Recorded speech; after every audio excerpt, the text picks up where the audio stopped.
I had a chance last week to catch up with Vai Fetuli. Now, you probably have noticed a guy wearing the number 99 out there for BYU, and he is a guy, speaking of Vi, that I was very curious to get to know because he's a young player. He's from La Habra High School down there in La Habra, California, and I started to see him, especially with guys like Anisi Purcell and Justin Kirkland, shelved due to some injuries recently, to see him start to really kind of emerge into one of the backup roles at defensive tackle for BYU.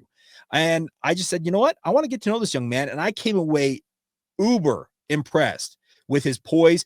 His, what you're about to hear is a guy who is well-versed in talking with people. Just, I was really, really impressed. The conversation, the wisdom, just the I don't know, the maturity that this kid has. And at the time when we did this interview last Wednesday, I think if I recall correctly, I did not have any foreknowledge that this past weekend on Sunday, he was going to be baptized a member of the Church of Jesus Christ of Latter-day Saints. I had no idea that was going to happen. So congratulations, first off, in order to Vi for his decision to join the Church of Jesus Christ of Latter-day Saints. That's really cool in and of itself, but also shows that BYU football, once again, stands for a whole lot more than just a really, really good football program. It stands as a representative of Brigham Young University, the Church of Jesus Christ of Latter-day Saints, and it truly is a missionary tool. So without further ado, here's the conversation that Vai Fetuli and I had last week after BYU football practice.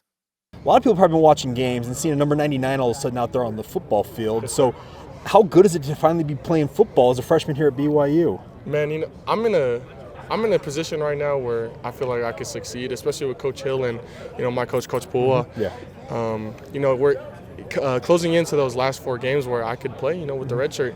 Obviously, I played in the Iowa State game. Those were my first snaps, and I'm confident in my ability as ever, and especially with the, you know, coaching that Coach Hill gives us, you know, the little pointers here and there, but it feels great. I love it here. Now, circumstances obviously have led to you being on the field. What have they told you? Like, what are they expecting from you, essentially? Honestly, a big thing is here is everyone do their 111, so I feel like, you know, with my coach, Coach Hill, especially, you know, with our little talks, just make sure you do your job and you do it with effort. You know, a big saying in our room is you can't block effort. Effort is unblockable, especially in our room. So I think, you know, I expect from myself and what I think the coaches expect from me is effort, just effort. Now, you're a young player, obviously, but do you feel like you fit into this defense as young as you are? Oh, yeah. The thing about our coaches is they make it really easy for us.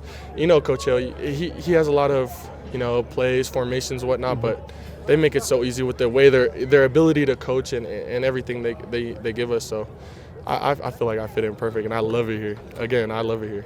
What sold you on BYU originally? So it's actually like a funny thing. Like my dad and I, like we grew up in California. Well, we grew up in Hawaii. Yes.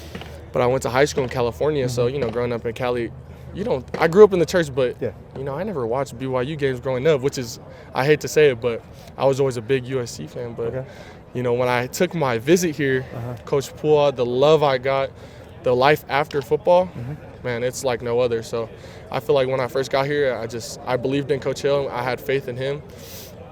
He just sold me there. Now, obviously, you're working with Coach Po'uha on a daily basis.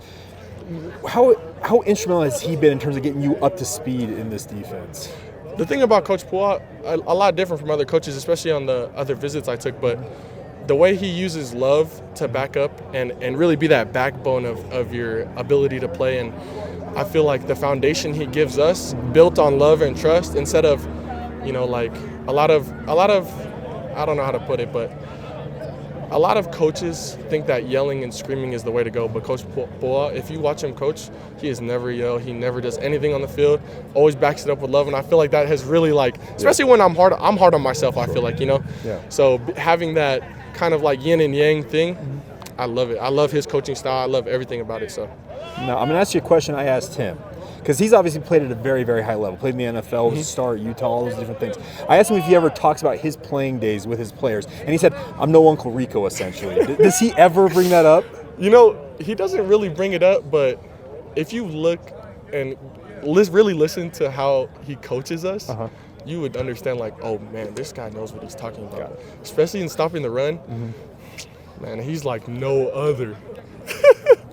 Fair enough. So there's hints of it, I guess. There's definitely hints of it where you could be like, oh, damn, like, he knows exactly what he's talking about. Like, Yeah. if I just trust and believe in his plan, I'm going to be in the exact position that he was in. So just having faith in that and really, like, I don't know, just giving it all, putting all my effort into that and buying in almost, I want to ask you about working with a guy like Keanu Tanuvasa, because he came with such, so many headlines, I guess, and hype about him. What's he been like in terms of working with you and the rest of the defensive line? Man, I love the older guys in our room. They've been, so I'm an only child, and growing up, like, I never really had that older brother, like, love, It was always like maybe my cousins, my parents, but they are the best big brothers I could have asked for. Like, a lot of colleges, and there's a lot of stigmas around older guys and them teaching younger guys, like giving them the cold shoulder, but they embraced me, they coached me up. Like, I'm almost chasing to be like what they are for me. Like, for me, my game, I like to pick apart their brains in film. I like to,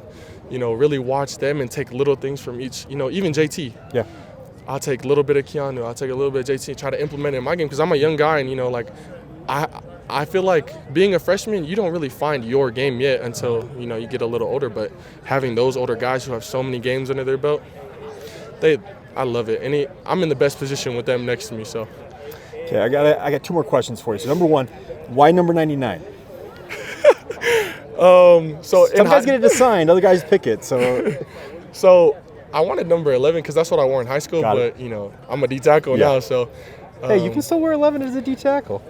Honestly, I love the double digit numbers that are the same. So like 11, 99, 55. Like, I love those kinds of numbers. And shout out Josh Singh, because that's big bro right there. And he was my guy on the visit that drove me around, showed me whatnot. But that's my guy. So. I love 99 too. Got it. Okay, so it's Josh Singh Memorial. I like kinda. He's killing it at Vanderbilt. It's fun to watch him doing his thing. I know. I call him every week and just chop it up with him, because that's like my older brother too. He has a YEA connection, obviously, with you too. Now, final thing, what do you hope to accomplish the rest of the season?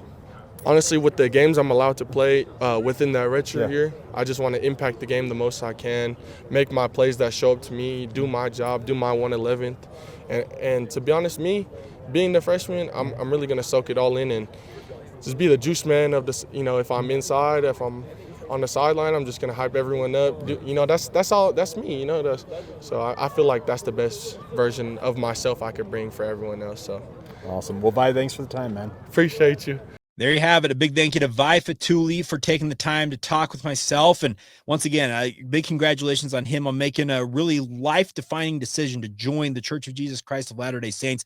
That's a really, really big step in any person's life, no matter when they take that step. But I think his maturity, as I said, was really off the charts. And I really enjoyed getting to know him. You can tell this is a kid that is wise beyond his years. He understands his role at BYU. He understands what he hopes to accomplish in a Cougar uniform. And him, Nusi Taumue-Apau, Tausili Akana, Kinelafono Hema, Hunter Clegg, Kendall Wall, the young bucks on this defensive line for BYU, the future looks really, really bright. And doesn't preclude the upperclassmen, the Bodie Schoonovers, the Vili Puhas, even guys like Logan Latui, Keanu Tanuvasa, and E.C. Purcell.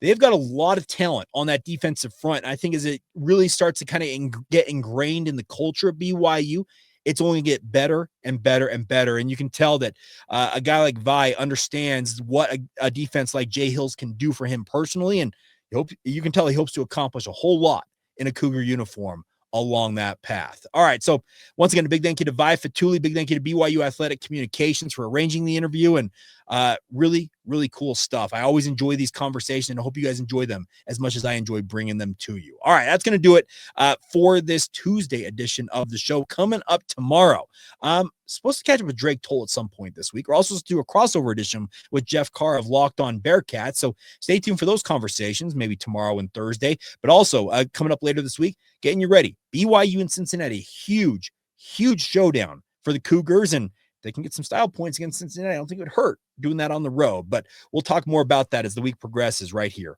on Locked On Cougars. As always, once again, thank you for subscribing, rating, and reviewing. If you haven't done so already on YouTube, if you're watching this, click that little thumbs up icon right now. It's all I'm asking for you guys. Do that and continue to support this show. And as always, thank you for making Locked On Cougars your first listen today. We'll catch you guys again tomorrow. Those of you who are everydayers right here on the Locked On Podcast Network.